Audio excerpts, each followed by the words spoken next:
Welcome, everyone. I'm so happy to have Kayla on Ask the Experts. Thank you so much for coming on, Kayla. Oh my God, my pleasure. I love being able to do this and talk with as many people as we possibly can. Do you want to tell everyone just a little bit about yourself?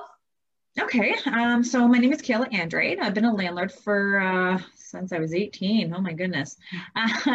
Getting a young family, getting into the real estate industry. I started advocating for landlords in the housing community in 2010 and still doing that. And we're doing it very well as a group.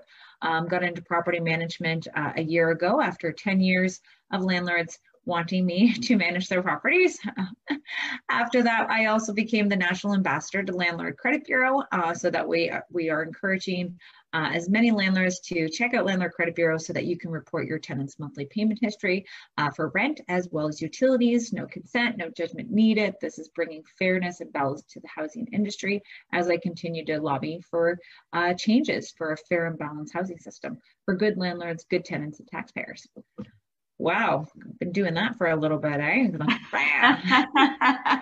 Once you talk about it, makes you realize, right? Like, wow, I've been doing this for a long time. When you're like gonna take a breath and all the stuff that you do, it's like, wow, like that's nuts. I don't know how I do it.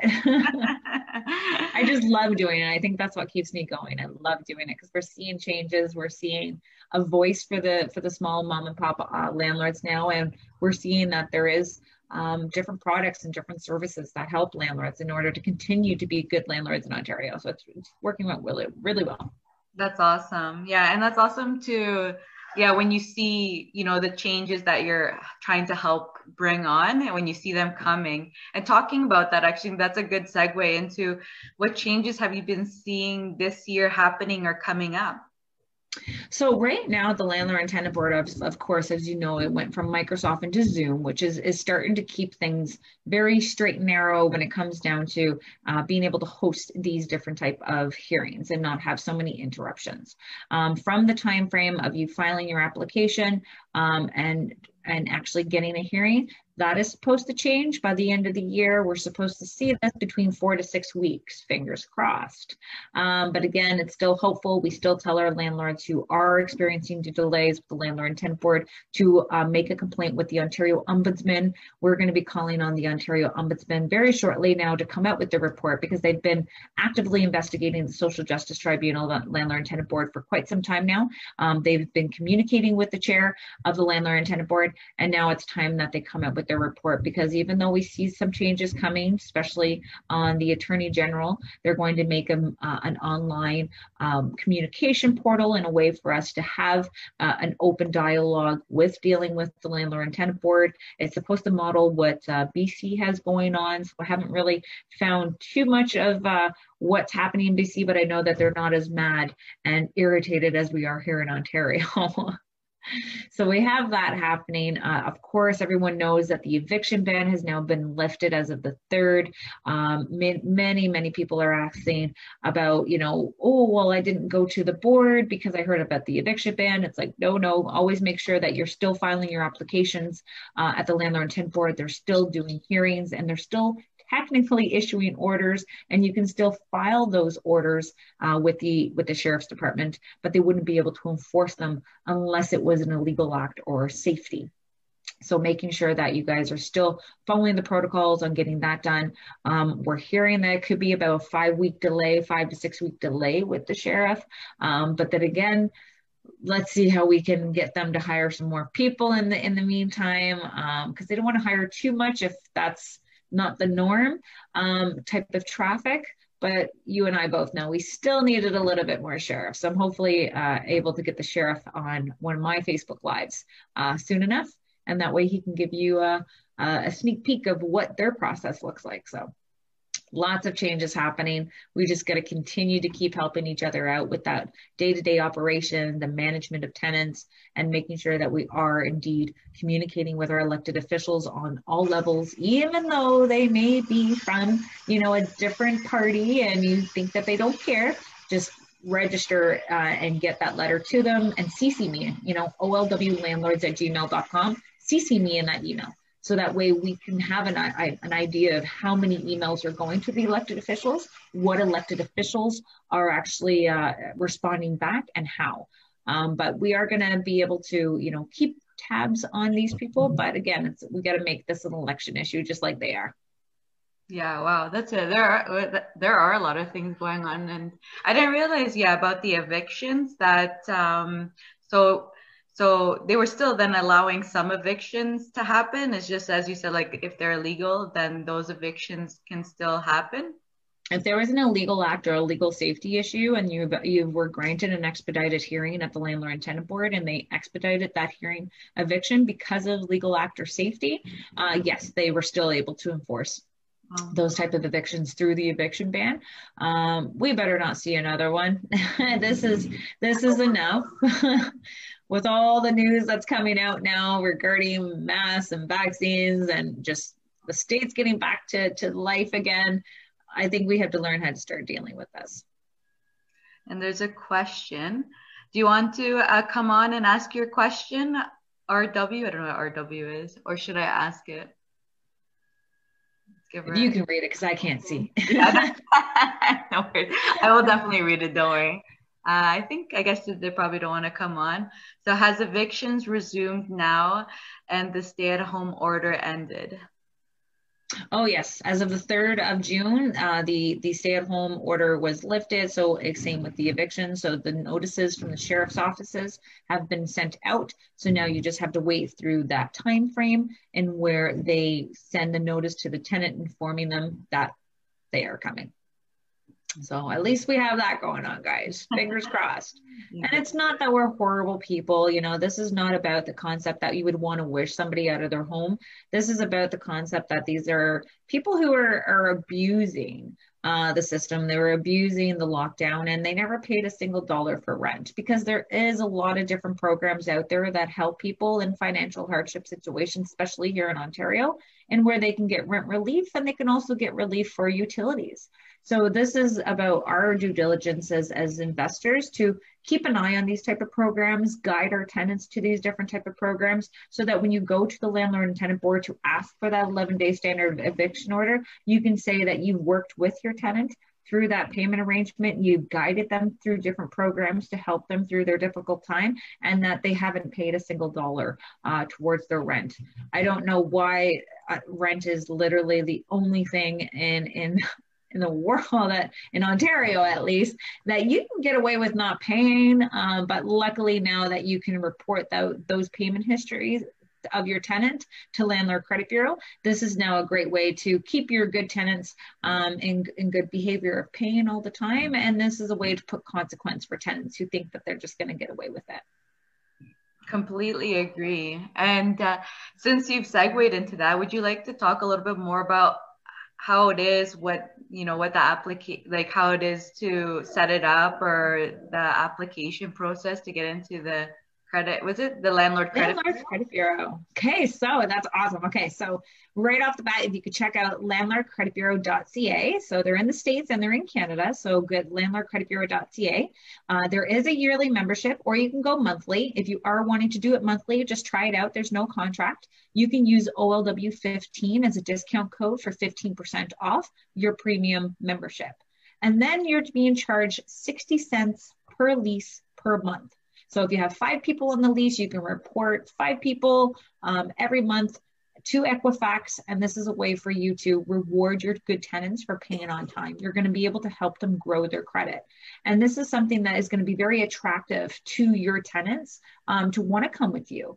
Because if they have their biggest expense ever being able to be put to their credit score and help them, they may want to take your rental unit versus anybody else, because that is something that you offer. So it's going to be very attractive to our good tenants.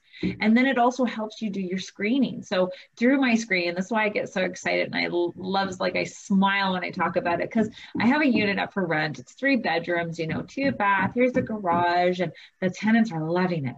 They're like, oh, how do I fill it out? These are my jobs. This is why I'm moving, blah, blah, blah. And then as soon as you tell them that, oh yeah, I'm just going to do a tenancy search. So I'm going to see if there's been a report or an inquiry brought to the Landlord Credit Bureau. And then I'm also informing them that I report their monthly payment history to Landlord Credit Bureau. And they're like, oh, that's great. What's that? And then you start to see that it's like, it's a change. And then that's for the negative ones. Now the other ones are like, oh, are you serious? This is amazing. Like, oh my God, I want to fill out the application like right now. That is a strong indicator that these people are excited to be able to have their monthly payments for rent and utilities being sent to a bureau that is not only going to help build them credit, but if they ever wanted to move, it's going to secure them for their next rental. Yeah, and that's a great point that you said, actually. When you do tell them those kind of things, like let's say you're going to get their credit report or something, their reaction is very true. You can tell, because if they have a good credit, or they're happy, they're fine with it, then you're probably getting a good tenant. If people are trying to make excuses or something, same thing, you're just kind of like, oh, maybe not, let's not get that. And that's the thing too. You don't even need to have that consent. When you're reporting the negative, the bad payment history, you don't need to have that consent. But for your good tenants, you can work that consent into your additional terms, or you can create a tenancy record with Landlord Credit Bureau. The tenants will get an email. Actually, you can probably hear the saw. The tenants will get an email that is allowing them to opt into the service, to give consent to have their payment history reported for good payment history. And then the best thing, because a lot of people don't know this, and I don't know why, because I'm pretty sure it's on LCB website, but you can report your past tenants delinquencies going back 6 years. So catch up, people. Let's go. And that's going to be like the collect feature. So it's going to be a way for you just to pay a one-time fee for reporting them underneath collect, and they stay on the website up until they stay on a trade line up until the payment has been received. Sorry about that. Just muted him. So can you say the last part? Sorry, there's some noise in the background. Being able to report someone to the Equifax underneath collect, so they stay on a trade line underneath on their credit score for collect until payment has been received. So you don't have to report monthly on a past tenant when you use the collect feature, but for current tenants, you would be using it coming in monthly to report a delinquency. But if you just leave it and you don't go into the system to report, they're going to be considered to be paid and on time. So it's always very important that every 60 days you log into the system to let the system know, hey, I haven't forgot about you. This is real. This is perfect data that I'm sending you, telling you that this tenant is paid and on time. That's great. Yeah, that's awesome that they have something like that for the landlords. Because I feel like, especially in Toronto, the tenants have a lot more control than we do. If a tenant came to me and said they had their own tenant account with Landlord Credit Bureau, your application went from here to here. And I'm like, okay, you got my ear. This is what I want to hear. So we have this, and it's just about now exposing it and telling our landlords that as we continue to advocate, and I've been doing it for 10 years, and we're seeing some changes, little bits of changes here and there, and it takes a lot of time and a lot of effort, because it's very taunting, and it's political suicide almost for these elected officials. So we can't just hold our breath and expect that we're going to get everything that we need. So we do need to look at different products and different services in order to work, so we can all become united underneath LCB in a way for communication. And it's a great way where when you do an inquiry and you're reporting someone, you can also give a review on this tenant. And so telling your tenant that I'm going to be able to do a review for you, so when you are looking for a new tenancy elsewhere, you can guide your new landlord or your potential landlord to Landlord Credit Bureau to see the review that I've created for you. Yeah, that's amazing. That's really good. Actually, I didn't know you could do the review. That review in there too. Good or bad, it's you do both ways, right? You're rewarding your good tenants. And because same thing, I had a tenant that had to leave, and she was an amazing tenant. And I remember the person called, and they're like, why are you letting go of your tenant? And I was like, to be honest, if I had another house, I would definitely be putting her in my other house, but it's just like we're selling it, and that's we're selling the property. And so it was really funny. He's just like, I've heard enough. He's like, I'm taking her. I'm like, yeah, she's awesome. Yeah, I just had that done with another. We had this 3-bedroom, and obviously I seen the people coming. Sometimes you just get that gut. You get that gut, like, yeah, you're gonna be it. Fill out the application. I know it's gonna be good. Like, fill it out. And I got that right away as soon as I seen these people. But the house that I was showing was not for them. But I'm like, okay, wait a second. I'm like, I'm a property manager. I got other properties on the go. I'm like, what are you looking for? And they tell me what they're looking for, and I'm like, oh, I might have that coming up. It's gonna be a week. Make some calls. I'm like, okay, fill out the application, get it back to me. I should be able to get you in for this house now on the weekend. We'll get you in there to see the place. Application came back, amazing. Credit came back, amazing. The reference that came from a known realtor in the city, amazing. I'm like, boom, boom, boom. I'm like, okay, give me some work references. They got work references. They got pay stubs. I'm like, I love you. I love you. Like, I love it when they come so organized, right? And they fill out the paperwork, and it's great. And they're the type of people that we're looking for. Why? Because the market is crazy. The Residential and Tenancy Act is nuts, and the Landlord and Tenant Board is still broken. So we have to do what we need to do as a business owner, because that's what we are, and that's not what we're being considered. We have to do this for our business. And it's not that we're hard people, we don't care, but there's obviously, it's not a one size fits all. And that's why I'm proud to, be a part of the subcommittee for affordable housing and homelessness in Cambridge now. So I can see from a supportive housing and homelessness aspect of things, what way they're thinking is going to be a solution, and be able to chime in of, what programs can we create to actually make a program that works for private investors to want to pitch in. Because right now, and all the programs throughout the years, they have not been desired by private investors. And that's why we're seeing the type of housing crisis that we see here in Canada. Mm-hmm. Yeah. It'll be great to hear about that, because you said you have an event coming up, right? And you're going to be talking about all those things. That'll be really interesting. Maybe we'll have you on to hear about all that. Crazy stuff that I do. So there's the question again. The discount. What was the discount code again? OLW 15. 15. Okay, I'm writing it. And that's at the landlordcreditbureau.ca. And then there's also another question. What information on the tenants do you need to report? Do you need their SIN number, for example? You just need their name and you need their birth date. You would want to have their email included so that they get the welcome email and the clarification when they're past due, the rent reminder emails that get sent out, which they're beautiful, by the way. But if you don't have their email, it's not a requirement. You can just add your email in there just to cover that spot, but it's not a requirement. You just need their name and their birth date. So it's very, very, very important that our landlords are getting a copy of these people's, your tenants' photo ID to make sure that you're getting the precise spelling of their name and making sure that you have the correct birth date. But I guess when the tenant themselves applies and creates the account, they probably have to provide their personal information so they can grab the right credit report, or to report to the right credit report. Yeah, the tenant can actually sign up for their own tenant account as well. And then with the tenant account, the landlord can report on that in particular tenant. But in order for you to have advantages of, the welcome email and having the concept of the rent reminder email and the past due reminder, the past due email, and of course the consequences when they're in collections, that is where you want to take advantage of your premium account. And also credit checks are coming through Landlord Credit Bureau. So you're going to be able to get a discounted rate for your credit checks by being a premium account member, and also a discounted member through your tenancy searches. So you're going to be able to do tenancy searches a lot lower than what for non-members would be using, as well as the pricing for collect. So lots of different things are coming. Like, there's more. I can't even tell you guys what is going on, but I'm so excited. I can't wait for it to come out.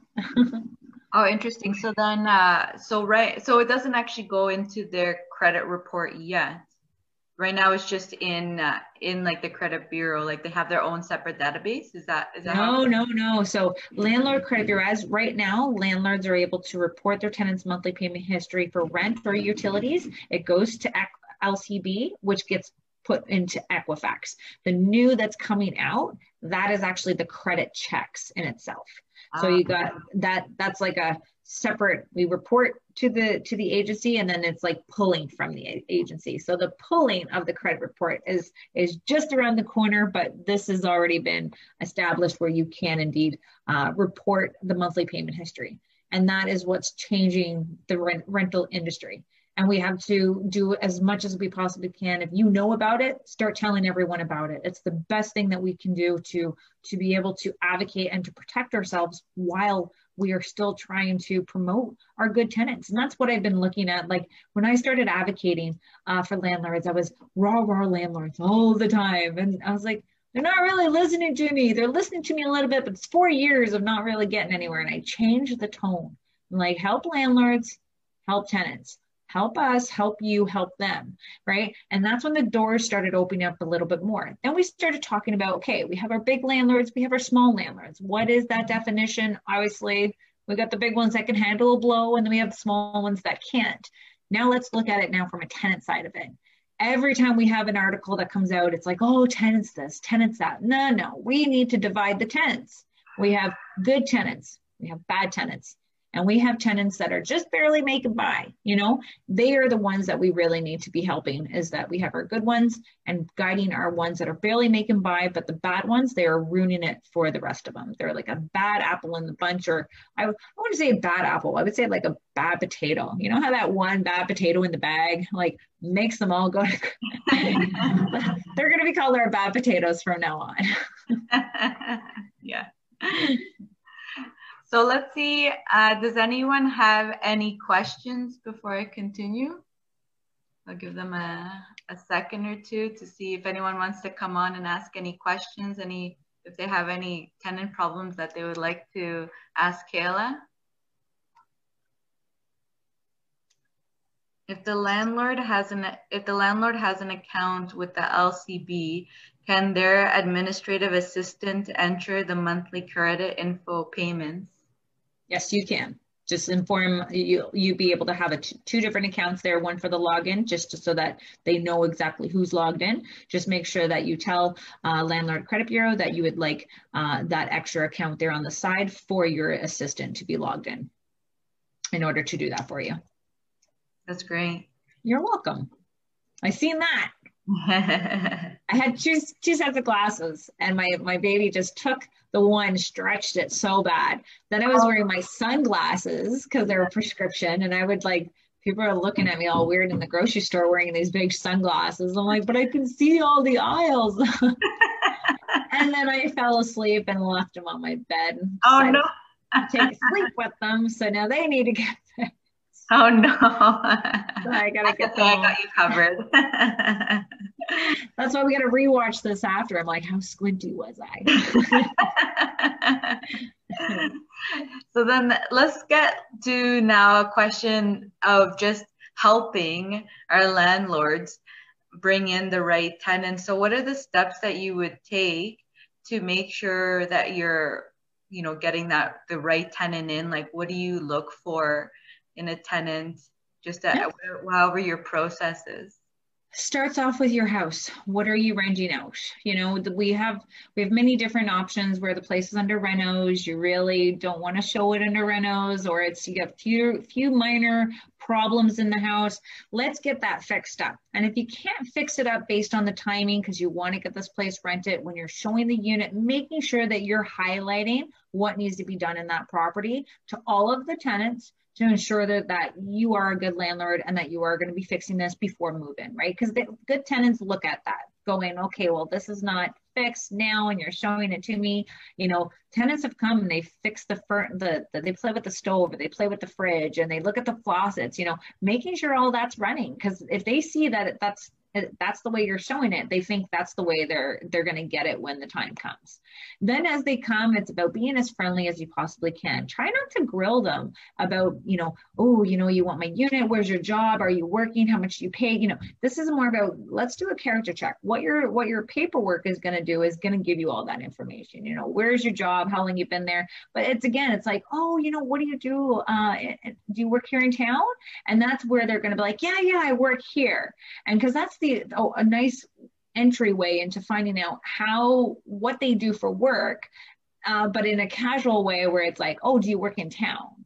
And this is a way, because we're like, well, if you work in Kitchener but you're here applying for a place in Cambridge, like, why wouldn't you want to go into Kitchener, right? So it's a great way to try to figure out what they do and how long they've been working there. Sometimes it's hard to pick someone who just got a job and they're only there, 2 months, and what if they get canned in another month? They can get canned within that 3-month time frame. So always looking at what they do for a job, really indicating, are they going to ever have trouble in the future? Because this is a concept where you want to be able to know that they have wages that could be garnished. The other side of it is that when you're having your tenants going through the unit, you're always like, oh, is it just for the two of you? You get to find out, what their circumstances are. Why are they moving in with so many people? Is it a husband and wife? And are they going to be there for a long time? Is it short term? It's like, you got to base on what do you want for your type of tenant. And honestly, you have to work them in a relationship. It's like matchmaking. I want to make sure it's more of a, hey, I have a landlord and this is who they are, but here's the tenant. I think they can get along really well. I think if there was any, disputes, I think they would work it out really well based on their character of who they are. You want to pick that type of person as a tenant as well. When they are coming with, just getting off of work and you see them and you're like, oh, they're hard workers. But if like you see them coming and they're not, like, I expect them, like, you're coming for an interview. Like, I want you to be a little bit, like, I'll smell you when you walk by me. Like, how's it going? Hey, you smoked some weed before you came in. That's fine. It's legal. I just don't want you growing it here. Like, you get that concept going on. Making sure that they're being honest with you, them asking you questions about, hey, is it okay if I have a dog, or is it okay if I have a cat? That's a good sign that these people are very open. Them pointing out a few things around the house. A few things, mind you, I said a few things, because when they start going, well, what about this? What about that? What about this? What about that? Are you going to be picky and call me for everything? Like, I'm not here to babysit you, but it's okay for them to show that they care about the property and that they're asking. The best signature is like, oh, can I paint?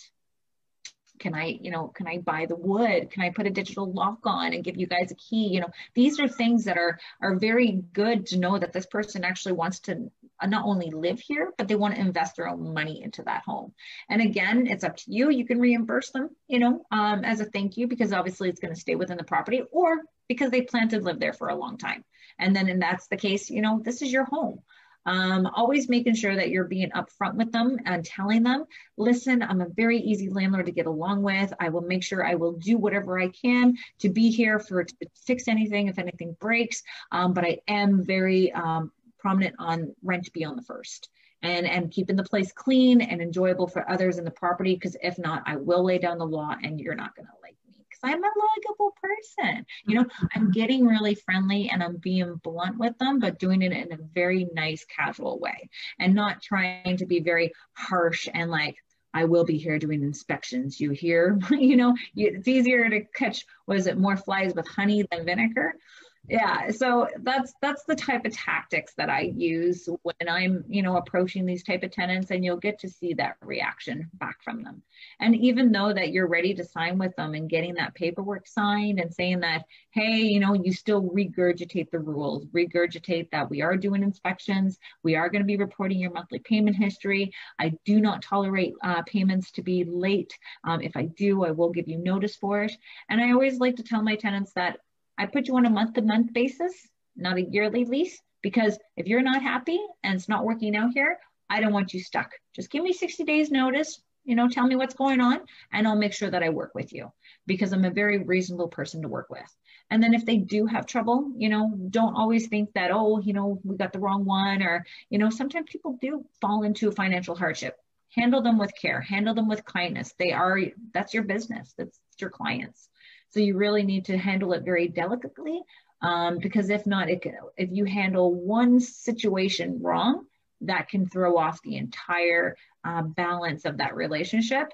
And then you could be dealing with someone nasty.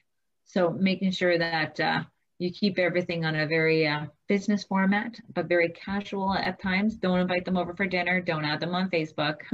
Just be friendly. Yeah, all great points. Oh my God. I get their blood test. No. But you get their work references. Because you can call. You're not going to be able to call their work and they say, sorry, I can give you this information. So you're getting that letterhead, you're getting them showing that they're paying. Then you can also use, different programs such as Rentify to verify the income that they're saying is happening in their bank account.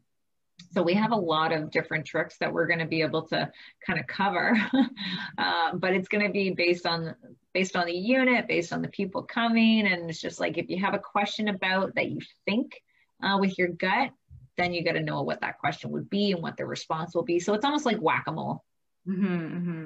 So for the rent and the income, comparing the two, do you have a specific ratio that you like to make sure, for example, this amount of rent, this person should be making this much money? Like, do you have some ratio that you recommend? Honestly, we look at how much they're making, and you're looking at what else is their expenses. I look at, okay, you have a car, it's a nice car. Is it a paid card? Do you have payments on that car? Do you have credit cards, what your credit cards are looking like? Are you paying child support? Are you receiving child support? Do you have child benefits? There's lots of different ways to up their income, and there's lots of ways to decrease their income. But when you get to see that, when you're doing the credit check and you're getting to see that they have an A+ rating or even a D+ rating, it knows that they're not living above their means and they're able to make their payments on time. But again, it's just making sure that income that they make. And I like to look at, double income.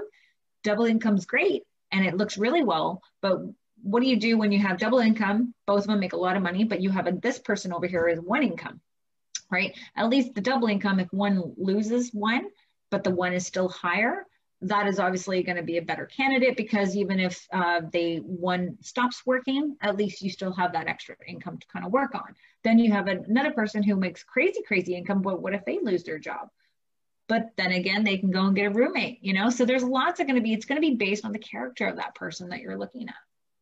For sure. I think character is definitely, I think, the number one. Because like you said, even just something simple like making sure open communication is there between both, right? Because if there isn't already, that could just start causing problems down the road. And so yeah, 100% character, I feel like, is a really big part of and understanding, guys. I seen it in my group the other day, and I want to make sure that I can give you some tips on it. So when you have a rental unit and you have it for $1,500, let's say, and the utilities are included, but now your tenant moved in a person, or now they're doing excessive laundry.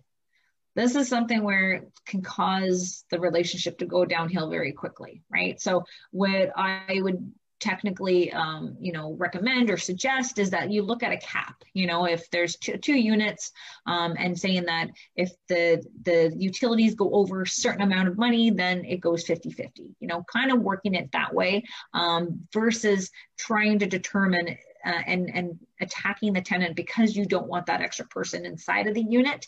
So using that into your lease as a cap, more so on a concept of, I'm going to put a lock on your washer and dryer area, or, that just causes a conflict, so there's different ways to protect yourself, later on down the road, and just say, I made a mistake. I've learned my lesson from this mistake, but don't make the situation worse. Just know that you just have to fix it for the next time coming, right? So take that in consideration when you are, evaluating what your rent is going to be for that unit, with the utilities included or not, because those utilities are always increasing, and there's always that high chance of people moving in with the other individual. So just take that in consideration, and plus they can live there for a long time. So just put that little cap in and see how that works. Yeah, 100%. And so now leading to actually when you, like, let's say, for example, evictions, but before the evictions, because you, or sorry, let's see, actually, there's a question before I start. Do you have a month-to-month lease sample, or is it the standard lease indicated in the indicated month-to-month? So you have the standard lease that will indicate month to month or standard eviction, but every landlord should have their additional terms where you add everything but the kitchen sink inside of it. Oh, wait, no, you add the kitchen sink and the light bulbs and the smoke detectors and the carbon monoxide detectors. Just put everything in there. So sorry that, yeah. So hopefully, April, that answered your question. If not, you can send another comment, but I'll get on to the next one. Yeah, that answered. Okay, perfect.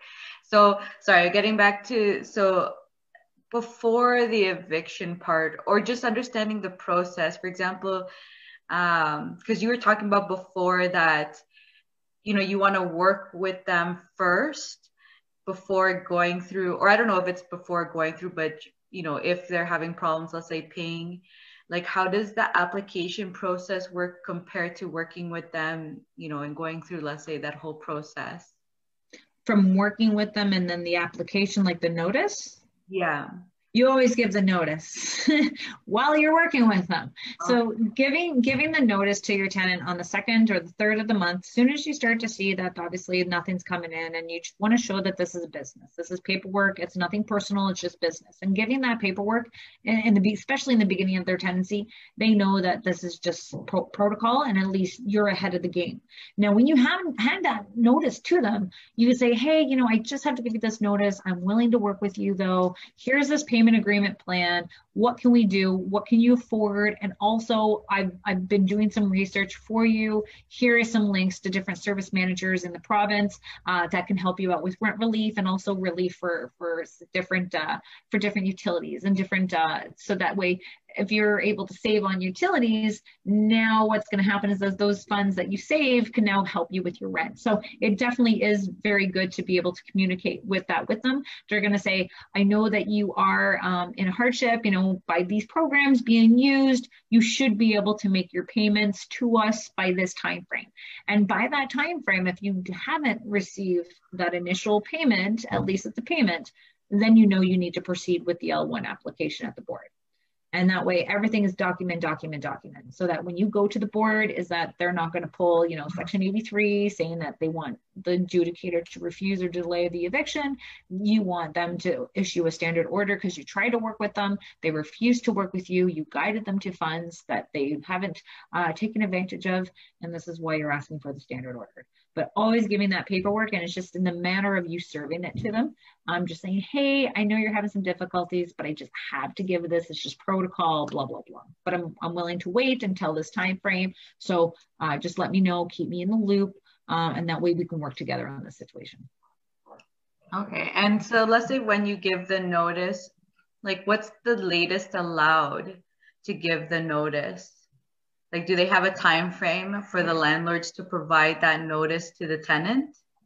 I believe it could be like a year, but really? we shouldn't be waiting that year. And like you need to get that into the notice because it's about the payment plan, right? So a lot of landlords too are making that mistake of giving an N4 notice to their tenant, and then just because the next month comes due and they haven't paid anything, the landlord's giving them another N4 notice. So know that you only need the one that you're giving, and unless they get caught up to date before that time frame, that's when you would have to send them another one, because if they haven't been caught up, then it's still a valid form, and making sure that your dates are proper, because if you're missing one day off, if it's you get the wrong spelling, or you miss the postal, or you miss the unit number, this is all very crucial information that is needed on these forms to avoid the delays that you could experience by waiting and waiting. A part of our advocacy is that we're trying to communicate with the Landlord and Tenant Board in order to review these type of applications prior to a hearing being booked, so that a landlord has the opportunity to reserve the documents but still have a good hearing date set for them, so that we're not giving faulty applications to the board to only find out about these voided applications when we get to the board, so we could be saving a lot of time and a lot of headaches for our investors and even for our tenants who are filing at the board. Okay, so yeah, that's a great point. So then you send the notice, and while they're still, let's say, delinquent or not paying, you still maintain that N4. But if everything goes back to normal and everything is okay, then, and then if down the road it happens again, then that's the time when you would provide another N4 notice. Yeah. It's based on if they got caught up to date. So if they had to owe you, $1,500 and you gave it to them on the 14th, and then they paid and everything's on time, everything's good, and you don't have to do that. Technically, they have up until, the time of, the sheriff coming to pay on time and pay up front to avoid the actual eviction. Unless you put normally when that happens, you put it, I believe it's section 73 in there. I'm not a paralegal, by the way, guys, but you're putting section 73 in there so that if the tenant is, after you make this payment arrangements and you get this order from the board, is that you're able to say if they're late a day or a penny less for in the next 12 months, you can apply it at the board without their knowledge to evict them, right? So it's something that we like putting in there. Again, there's always those loopholes how the tenants can apply for a stay, but at least it's still one up for us. And then so from the N4 to the actual eviction, I think it's the L1, right? To actually go into the eviction. When do you apply for the L1? If you're working with your tenant? Yeah. Based on that payment arrangement. So if, let's say that I gave you a notice on the 2nd, I'm going to date it for, let's say I would probably give an extra day, go on the 15th or the 16th. If you haven't made that payment to me from that time frame that we've said, then I'm going to file the next day. Right, saying, hey, just confirming we had this payment arrangement. You broke this payment arrangement before I filed. Was there something that I should be knowing about, or was there a misunderstanding? And they don't respond, then you just file. Because either way, when you get to the board, that $186 to $201 application fee, that's actually going to be to the tenants anyways, right? So that's the concept again when we advocate, is that why are we as landlords paying $186 to $201 to bring an application to the board when a tenant only has to pay $53? And it goes, that landlords are going to pay it. Chances are we don't get to see that money back. But if we do, it's going to come from good tenants who are just fell down, and they're now trying to make amends for their situation. And they're the ones now having to pay an extra $186 towards their application, which is not really fair. And it should be changed. It should be balanced, and it should be equal to what tenants pay. Yeah, that makes a lot of sense. Yeah. I didn't know that actually. I didn't know actually the tenants also have to pay when it's going to the eviction. I thought it was only the landlords, to be honest. No, a tenant has to pay $53 for an application to bring it to the board, but they do have an application form that a tenant can fill out to have that fee waived. And it probably does.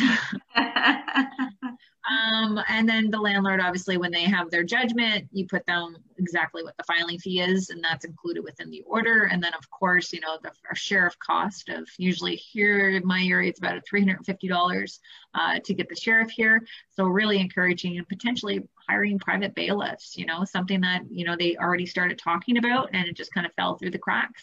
So we're really hoping that we get to hire private bailiffs. That way we don't have to wait 5 weeks, if we have our order to do so.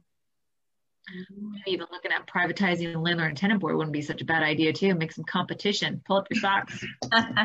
Yeah, I know, no kidding. So for the evictions, let's say, does it matter if, for example, because I know this happens with a lot of people, they kind of allow things to slide for months. Landlords will let things slide, maybe not paying or something. And then does it give a problem if then you give the notice or the eviction a few months after everything has been happening? If you're letting them slide before you file the N4 application, you can still put that into the documents for your N4. You just cluster them together. So if you have it from January to May, and then May into July, and then, you just make sure that your dates it just gets more complicated, I find, if you're waiting and waiting and waiting. And I don't know why our landlords are waiting. I know it sucks, paying that $186 to file and doing the paperwork, but you know what? This is a part of the business. Just like when I'm going to buy a car, or I'm going to buy, a shirt, they're giving you a little receipt. They're giving you that paperwork that you need for it. So this is the same thing when it comes down to rentals. So I hate seeing, I'm like, did you file your L1 yet? No, I just filed the N4 last week. I'm like, why did you wait 3 months? Why? I think also, to be honest, some landlords, like you said, like keeping it business, I think some landlords almost become friends with their tenants, and they also maybe feel bad or don't want to deal with the conflict, and they kind of let it go, and then afterwards realize, okay, this is obviously not working out. And again, back into friends and family when you're renting to them. And it always is going to be the pulling of the heartstrings, and that's how they get in, and then it's going to be even harder trying to get them out. But that's the way you give them that paperwork, hey, I know we're friends. And I had it. My husband had his friend, and he put him in one of our units. He fell behind on rent, and he just made me do it. It's like, and I'm like, okay, I'm doing it. Here's your notice. And what did he do? He got an advance on his pay. He was able to pay us, and everything's done. And he gave us his notice to move out, not missing $1, right? So it's hard. It's hard. You really got to. It's almost like becoming a doctor or becoming a PSW. People are like, oh my God, it takes a really strong person to be that. How do you do that? Same thing with a landlord. It's not cut out for everyone. You really need to make sure that you're very firm but very friendly with your approach and handling your tenants as that customer base.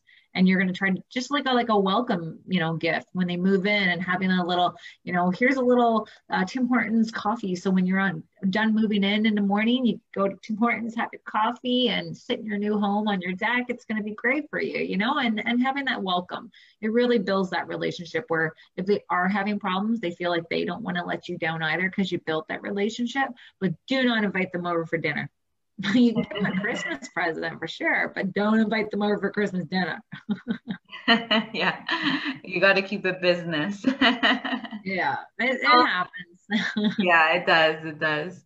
So we'll do the last question. So RW has a question. Could you speak a bit more about the options strategies for collecting rent after getting an eviction order? So obviously you've been through the eviction, you got the order, the tenant is going to be evicted, and there's still money that still needs to be owed. So now we got to look at who this tenant is, and are we able to garnish their wages? And if so, you can file to the small claims court. But it's tricky. Need to find out where that tenant was located. You have to serve them that documents. You got to know either where they work or where they bank in order to serve them documents. So this is where I love the fact that LCB is coming into the mix, is because we're not here to track down the person's address in order to serve them documents, in order to serve them and hit their credit where it's going to travel with them. This is a way for us to communicate with that tenant by email and saying, okay, now that you've left, we have a judgment. You now have a reminder that this amount is owing. It's going to be constantly reported as an open trade line on your credit score, and that its only way for getting it removed is for you to communicate and be able to pay this amount in order to show it being paid in full. So if you get your life together and if you have a good credit, it's going to be great. If you have wages that are garnishable, yes, I can still potentially come after you and track you down, and I will always keep an eye on any social media account that could potentially give me your new address in order for you to serve you later on down the road. But if you don't have that tenant that has garnishable wages, that is where it's going to be much of a struggle. That's why landlords are picking the best of the best now, because of the system. They're not taking anybody that's considered high risk. And that's what needs to get changed, because we need to make sure that we need to have we have to have protection for a landlord to get and collect outstanding rent. And that's where it's going to either come from, government services of, OW, ODSP, or it's going to come down for an easy way of tracking tenants, so that when we do need to take them to small claims court for garnishment, or you have that option of going through Landlord Credit Bureau, informing them that this is hurting your credit.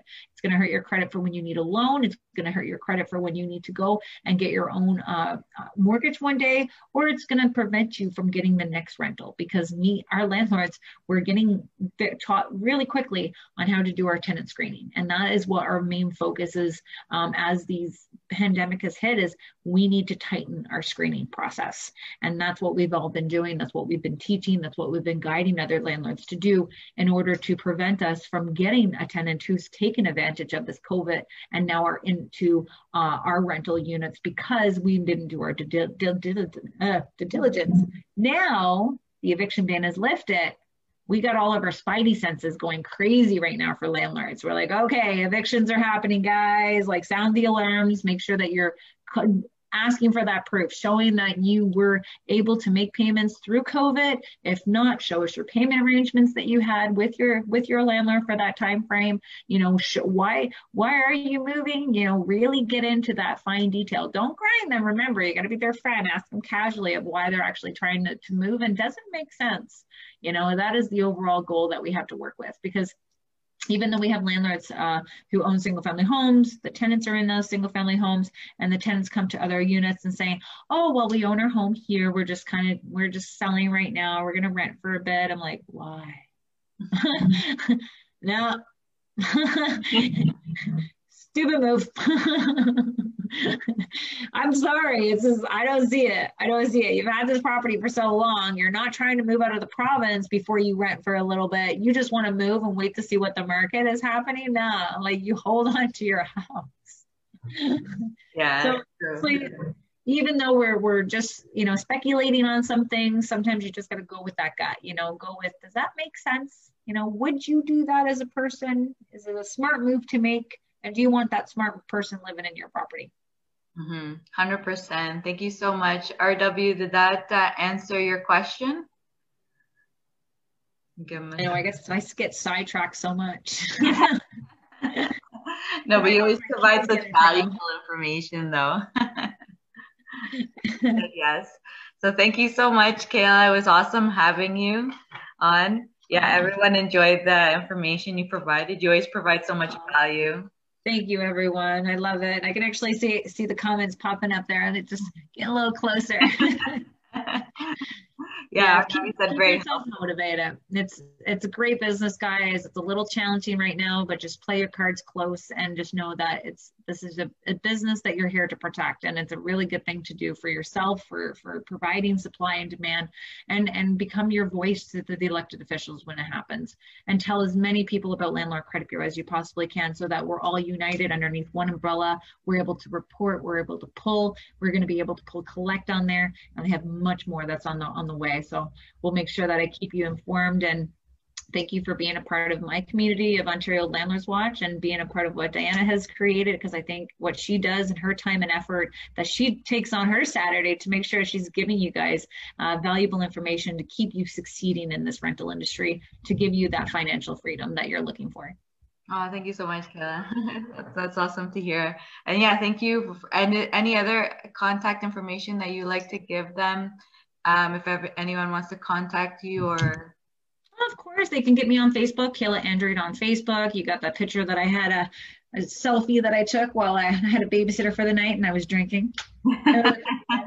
I'm not much of a little picture person, but you can see me on there. You got Ontario Landlords Watch group, and you have the Ontario Landlords Watch Facebook page that you can communicate. And of course, my email at olwlandlords@gmail.com. And then once you send me a message, we know what I can do. I might have to say, here's my phone number, call me. Awesome. Thank you so much. Thank you everyone for joining us, and we'll see everyone in the next episode of Ask the Experts. Thank you so much, Kayla. Thank you, everyone. Thank you. Bye. Bye.